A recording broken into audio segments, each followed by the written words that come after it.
Et vous savez que depuis un certain nombre de semaines, on parle que le gouvernement d'Emmanuel Macron, le gouvernement d'Édouard Philippe, va revoir la fameuse loi de 1905 sur la séparation de l'Église et de l'État.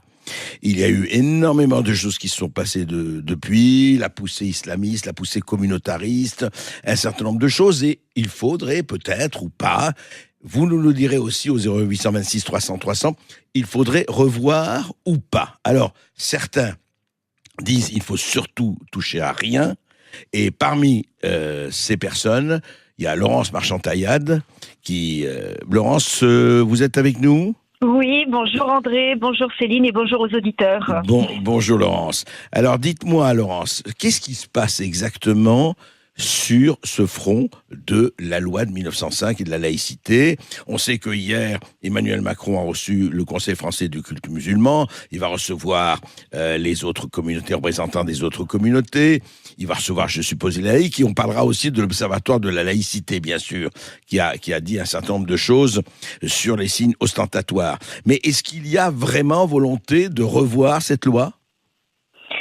Oui, il y a une réelle volonté de revoir cette loi, tout simplement pour des raisons qui ont été évoquées dans la presse, qui sont des raisons d'organisation, de transparence, de financement et de contrôle du culte islamique. C'est une bonne chose.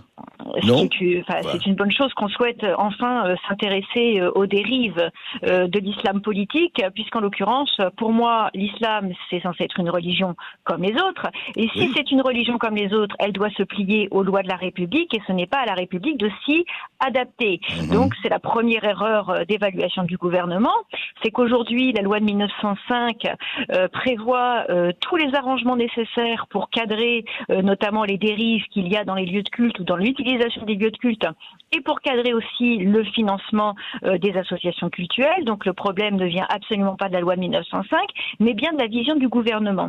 Oui. Parce que si on fait la genèse des différents actes posés par le gouvernement Macron, là effectivement, on peut se poser un certain nombre de questions sur la vision qu'il a, puisque on a assisté évidemment à la tournée de l'ensemble des cultes depuis qu'il est élu. Il a commencé par le Ramadan en juin 2017, ensuite ça a été les protestants en octobre 2017, puis les Bernardins en février 2018, puis le CRIF. Donc on voit bien qu'en réalité Emmanuel Macron est dans une vision très communautarisée de la société, et d'ailleurs il nous l'a démontré par la loi de confiance dans laquelle il a intégré un article, l'article 38, qui retouche de façon ostensible à l'article 19 de la loi de 1905, qui en réalité pose un vrai problème sur l'exploitation d'immeubles à titre lucratif par les associations culturelles. Mais dites-moi, Laurence Marchand-Taillade, je rappelle que vous présidez Force Laïque, le mouvement Force Laïque. Oui, mais est-ce qu'il n'y a pas, il y a ce que vous avez décrit, mais est-ce qu'il n'y a pas, encore une fois, il ne s'agit pas de remettre en cause, évidemment, la laïcité et ce qui est une spécificité française et une bonne spécificité, mais est-ce qu'il n'y a pas des adaptations à faire? Justement, il y a aujourd'hui, on constate un certain nombre de communautarisme et d'intégrisme qui se manifestent. Est-ce qu'il n'y a pas lieu de les contrôler plus qu'on ne le fait? Mais bien évidemment qu'il y a lieu de les contrôler, mais pour commencer, commençons par appliquer les lois. Je trouve que c'est quand même sidérant, depuis une quarantaine d'années, quand on a un problème, on invente une nouvelle loi ou on modifie les lois actuelles qui ne sont pas appliquées. L'article 35 comme l'article 26 de la loi de 1905 ne sont jamais appliqués alors qu'ils répondent justement à un certain nombre de ces dérives. L'article 35 prévoit notamment de punir sévèrement toute personne qui appelle à la provocation ou à ne pas exécuter les lois. Donc on a parfaitement les articles dans cette loi pour y répondre. Pour tout ce qui est dérive du culte. Après, pour tout ce qui est une dérive plutôt sectaire, parce qu'en réalité, l'islamisme, c'est une dérive sectaire. Eh bien, qu'on utilise les lois sur les sectes, pour le financement qu'on utilise, eh bien, tous les arrangements juridiques qu'on peut utiliser aujourd'hui pour interdire un certain nombre de financements d'associations en règle générale, mais pourquoi toucher à la loi sur le culte? Et puis, il faut quand même rappeler quelque chose qui est extrêmement indécent. C'est qu'Emmanuel Macron a reçu hier les représentants du CFCM, alors qu'en parallèle, ses ministres étaient en train de commémorer les attentats contre Charlie. Oui, Laurence, mais je pense pas que c'est exprès, écoutez, c'est le hasard. Mais à un moment, il faut aussi réfléchir réfléchir parce que les actes ont des conséquences et la République, elle est faite de symboles. Et on ne retouche pas à la loi de 1905, ou en tout cas on ne discute pas de la retouche de la loi de 1905, certainement pas en tout cas avec des cultes, parce que ce sont les premiers évidemment qui bénéficieraient d'une ouverture de cette loi.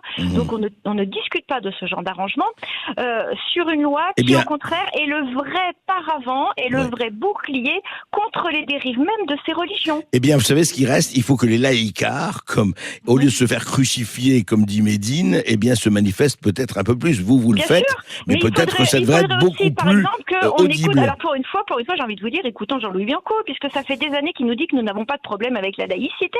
Pourquoi retoucher à la loi de 1905 qui en est le fondement dans notre pays? C'est complètement paradoxal quand même. Oui, enfin, juste, et je finis avec ça, vous parlez de Jean-Louis Bianco, l'Observatoire de la laïcité, vous avez vu, préconise d'autoriser les jeunes, pendant les 15 jours du service national, des jeunes de 14 à 16 ans, le port de signes religieux. Ça, alors ça m'a laissé un peu pantois. Pourquoi les jeunes de 14 à 16 ans devraient, on leur permet d'utiliser les signes religieux ostentatoires? Parce que, comme d'habitude, l'Observatoire de la laïcité national de la laïcité, qui est dirigé par Monsieur Bianco et son rapporteur Monsieur Cadenne, sont exclusivement dans une démarche idéologique de laïcité qu'ils qualifient d'ouverte, qui donc en réalité est complètement dégradée. Mais dans ce rapport, il y a quelque chose d'encore plus inquiétant, c'est le fait de considérer qu'on devrait servir des nourritures confessionnelles au sein même de ces infrastructures qui accueillent du public. Donc en réalité, on est réellement dans une vision dégradée de la laïcité, dans une vision communautariste pour laquelle Jean-Louis Bianco préfère faire appel à coexister, plutôt par exemple qu'au collectif laïque national qui clairement fait des rappels à la loi réguliers et qui nous valent des attaques importantes. Eh bien écoutez, Laurence Marchand-Taillade, on reviendra là-dessus. Merci d'être intervenue, mais je pense que la question va être encore posée pendant un certain temps et surtout débattue, et on est là pour ça.